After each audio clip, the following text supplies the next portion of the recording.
आज बंदर और बंदरिया के विवाह की वर्षगांठ थी। बंदरिया बड़ी खुश थी। एक नजर उसने अपने परिवार पर डाली।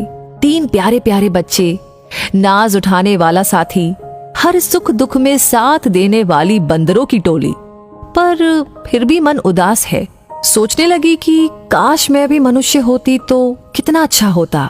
आज केक काट कर सालगिरह मनाते, दोस्तों के साथ पार्टी करते। हाय, सच में कितना मजा आता। बंदर ने अपनी बंदरिया को देखकर तुरंत भाप लिया कि इसके दिमाग में जरूर कोई ख्याली पुलाव पक रहा है। उसने तुरंत से टोका, अजी सुनती हो, ये दिन में सपने देखना बंद करो, जरा अपने बच्चों को भी देख लो, जाने कहाँ भटक रहे हैं। मैं जा रहा हूँ बस्ती में कुछ खाने का सामान लेकर आऊंगा तेरे लिए। बंदरिया बुरा सा मुंह बनाकर चल दी अपने बच्चों के पीछे। जैसे जैसे सूरज चढ़ रहा था, उसका पारा भी चढ़ रहा था। अच्छे पकवान के विषय में सोचती तो मुंह में पानी आ जाता। पता नहीं मेरा बंदर आज मुझे क्या खिलाने वाला है। अभी तक नहीं आया। जैसे ही उसने अपना बंदर आता देखा, झट से पहुंच गई उसके पास और बोली, क्या लाए हो जी मेरे लिए? दो ना, मुझे बड़ी भूख लगी है। ये क्या, तुम तो खाली हाथ आ गए। बंदर ने कहा, हाँ कुछ भी नहीं मिला, यही जंगल से कुछ ले आता हूँ। बंदरिया नाराज होकर बोली, नहीं चाहिए मुझे कुछ भी। सुबह तो मजनू बन रहे थे, अब साधु क्यों बन गए? बंदर ने कहा, अरे भाग्यवान, जरा चुप भी रह लिया कर, पूरे दिन किचकिच किचकिच करती रहती हो। बंदरिया ने कहा, हाँ हाँ क्यों नहीं, मैं ही ज्यादा बोलती हूँ। पूरा दिन तुम्हारे परिवार की देखरेख करती हूँ, तुम्हारे बच्चों के आगे पीछे दौड़ती रहती हूँ। इसने उसकी टांग खींची, उसने इसका कान खींचा, सारा दिन झगड़े सुलझाती रहती हूँ।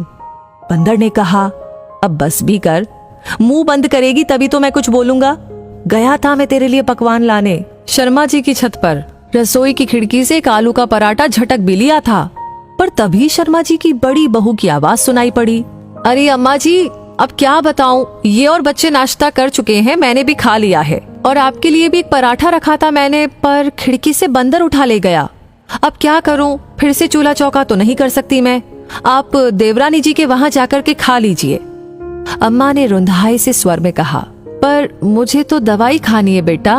बहू ने तुरंत पलटकर कहा, तो मैं क्या करूं अम्मा जी, वैसे भी आप शायद भूल गई हैं, आज से आपको वहीं खाना है। 1 महीना पूरा हो गया है आपका मेरे यहाँ पर खाते हुए। देवरानी जी तो शुरू से ही चालाक है, वो नहीं आएंगी आपको बुलाने, पर तय तो यही हुआ था कि 1 महीना आप यहाँ पर खाएंगी और 1 महीना वहाँ पर। अम्मा जी की आंखों में आंसू थे, वो बोल नहीं पा रही थी।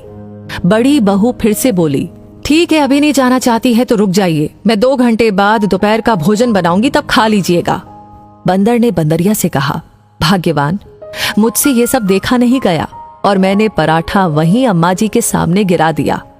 बंदरिया की आंखों से आंसू बहने लगे। उसे अपने बंदर पर बड़ा गर्व हो रहा था और बोली, ऐसे घर का अन्न हम नहीं खाएंगे जहां माँ को बोझ समझते हैं। अच्छा हुआ जो हम इंसान नहीं हुए, हम जानवर ही ठीक है। सदैव प्रसन्न रहिए, जो प्राप्त है पर्याप्त है। दोस्तों, इस कहानी को सुनकर के आपकी क्या राय है, आप क्या कहना चाहते हैं, कमेंट सेक्शन में जरूर से शेयर कीजिएगा। और लाइक आपने ऑलरेडी कर दिया है तो इसे बहुत सारे लोगों के साथ, अपने दोस्तों के साथ, रिश्तेदारों के साथ शेयर करना बिल्कुल ना भूले। और हमेशा आगे ऐसी कहानियां आपको मिलती रहे, उसके लिए हमारे पेज को फॉलो कर लीजिए। तो मिलेंगे बहुत जल्दी ही अगली कहानी में किसी बहुत ही अच्छी सीख के साथ। तब तक के लिए मैं आपसे कहूंगी धन्यवाद।